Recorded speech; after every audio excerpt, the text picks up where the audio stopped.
Top infectious disease expert warning of up to 2 million cases and up to 200,000 deaths in a worst-case scenario. New York's governor with a blunt prediction saying, quote, "This is not going to get better soon." President Trump pulling back from threatening a quarantine across 3 states. Tonight, Louisiana sounding a new alarm. The state's healthcare system could be overwhelmed by early April. State versus state, residents from New York and Louisiana put on notice. Rhode Island expanding its crackdown on drivers with out-of-state license plates. Police going door to door. In Florida, checkpoints on highways. Other governors now ordering many out-of-state visitors to self-quarantine. And tonight, growing concerns among the nation's governors forced to compete against each other and the federal government for badly needed supplies. Hospitals on life support, cases soaring in California, more than 5,000 now. Tonight, one-on-one with Governor Gavin Newsom, how he's enlisted the help of billionaires to bring in badly needed supplies, especially N95 masks, into his state. His warning, California is just days away from where New York is right now. Overseas, tragedy on the runway. The medical transport plane crashing during takeoff in the Philippines. 8 people killed, including an American.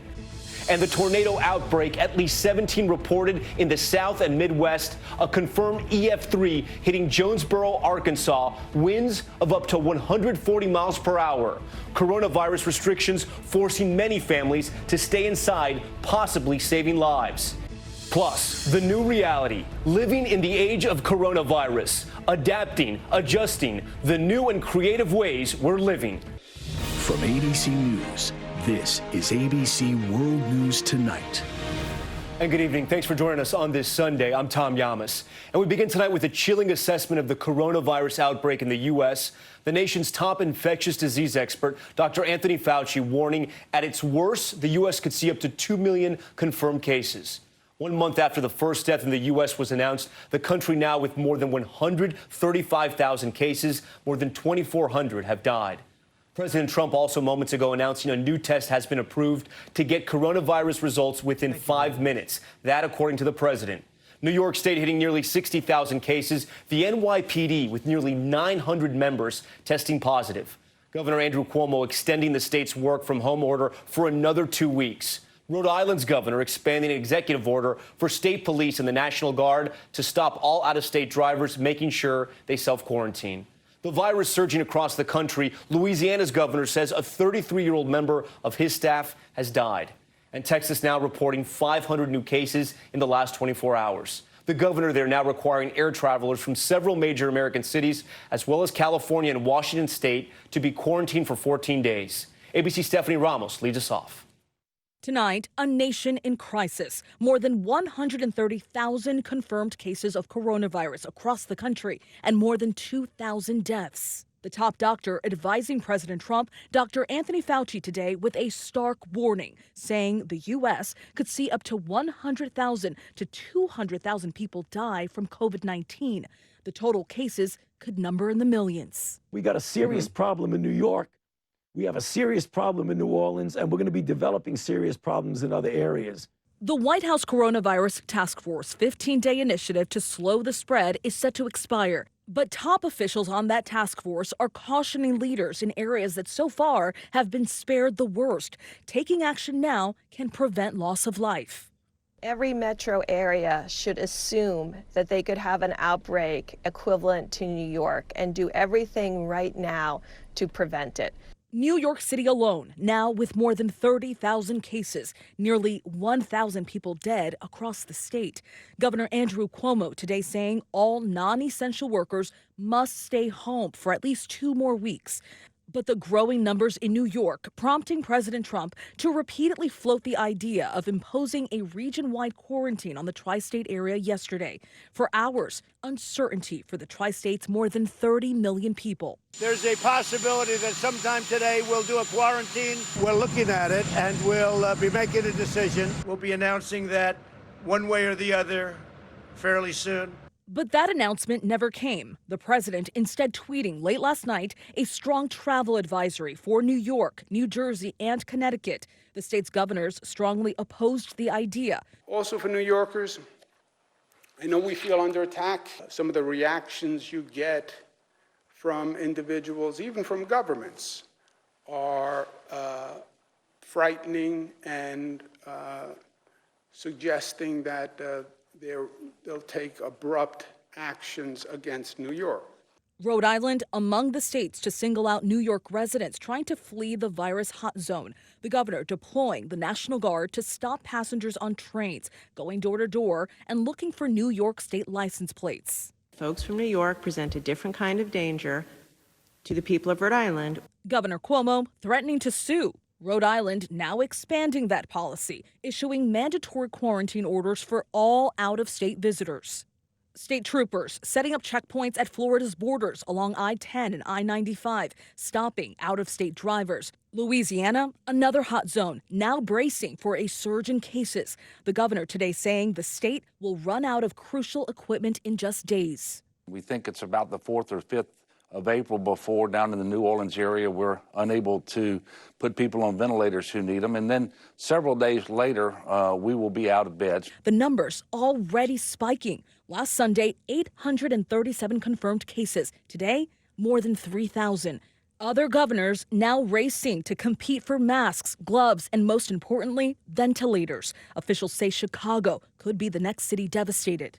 But those who are at the bottom of the list may not see ventilators until, potentially months after they peak in terms of their COVID patients in their hospital. Michigan's governor saying the situation in Detroit getting more dire by the minute. We, the states, are trying to actively get every piece of PPE that we can. We're bidding against one another. And in some cases, the federal government is taking priority. And tonight, news of another outbreak at a nursing home. 66 residents testing positive at this facility in Maryland. 11 hospitalized, 1 person dead. The state's Republican governor cautioning the president that his messaging to the country that we could soon return to life as normal is not helpful. So we're going to follow the doctors and the scientists. I think most governors are going to do what they think is right in their own states to save lives. All right, Stephanie Ramos joins us now live from here in New York. And Stephanie, a bit of good news tonight. Governor Cuomo sharing that the attorney at the center of the COVID-19 outbreak in a New York City suburb who we were reporting on for weeks is doing better. That's right, Tom. Good news indeed. The governor announcing that the lawyer from New Rochelle, New York, who was diagnosed with COVID-19 March 2nd, at one point, even in critical condition, but he has now been discharged from the hospital and is recovering at home. Tom. All right, Stephanie, thank you for that. Now to the spike in cases in California. LA's mayor predicting this could be the week of a massive surge. Governor Gavin Newsom, like so many others, in desperate need of respirators. He says 170 arrived broken in a recent shipment. Governor Newsom telling us the state is now reaching out to famous billionaires for help. ABC's chief national correspondent Matt Gutman is in California. Tonight, major cities in America bracing for that onslaught of patients. In California, the number of ICU patients more than doubling over the past 48 hours. The number of cases surging in the nation's most populous state past 5,000, along with the lag time in test results. Average right now of our commercial labs, 7 days yesterday, average. We're seeing some as many as 12 days. That's unacceptable. Los Angeles, the epicenter, with more than 1,800 cases and more than 30 deaths. The mayor warning LA could look like New York within days. Here in Silicon Valley, a Herculean effort to get mothballed ventilators from the federal government stockpile up and running. This hive of activity you see behind me, every one of these technicians is actually fixing one of these faulty ventilators. The governor calling in every favor to secure protective gear. Where are you sourcing 101 million?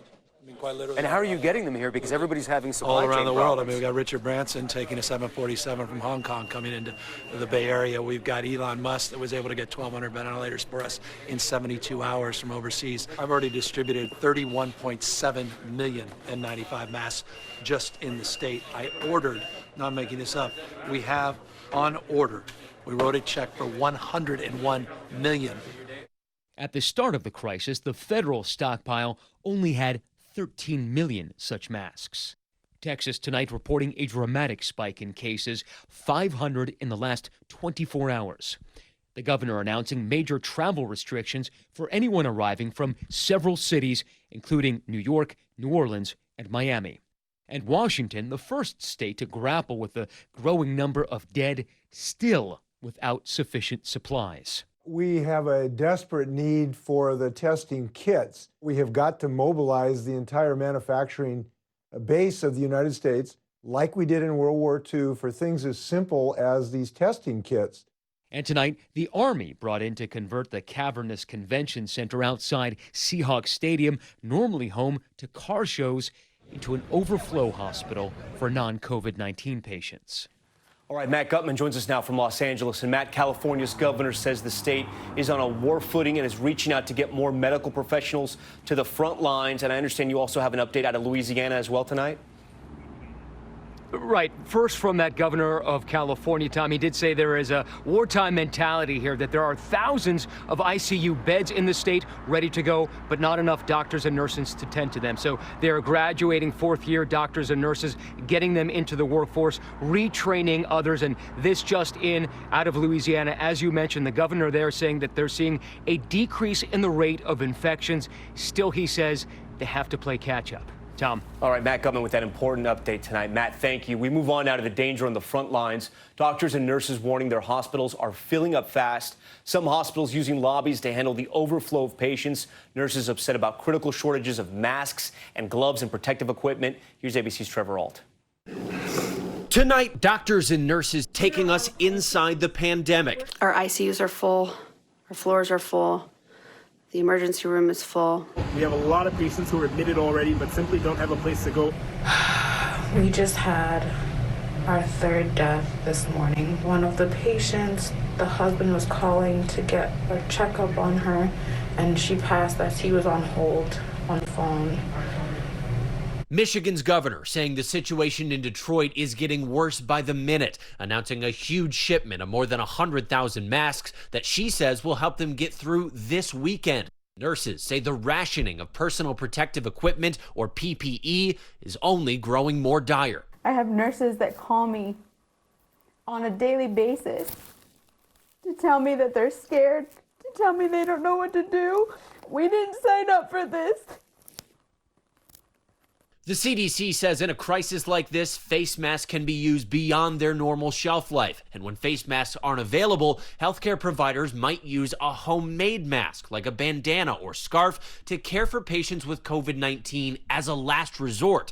But a recent study out of China found cloth masks put healthcare workers at 13 times the risk of infection compared to surgical masks. Knowing that you're going to get corona is kind of like this looming thing over your head. I know I'm going to get it. The frustration even stretching to patients lucky enough to get better. Tiffany Gibson now out of the hospital after testing positive, but to protect her family, she can't see them. The doctor told me that I have to wait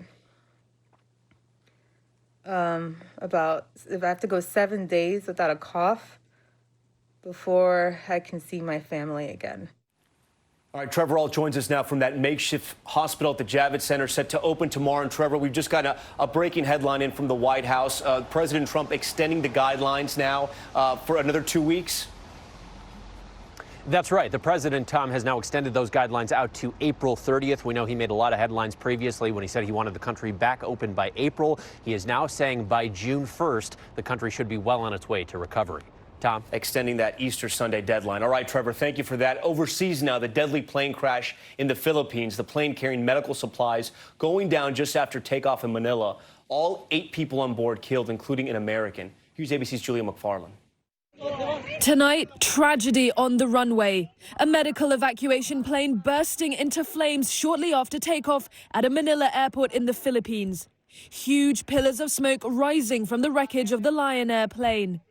8 p.m. local time. The plane was carrying 3 medical personnel, 3 crew members and 2 patients. All 8 people were killed, an American and Canadian among the dead. In Sariate, Italy, this priest has the grim task of blessing dozens of coffins at a time. Families unable to bid a personal goodbye. At least 750 dying in the last day. A staggering 10,700 killed in the outbreak. Andrea Napoli is now recovering.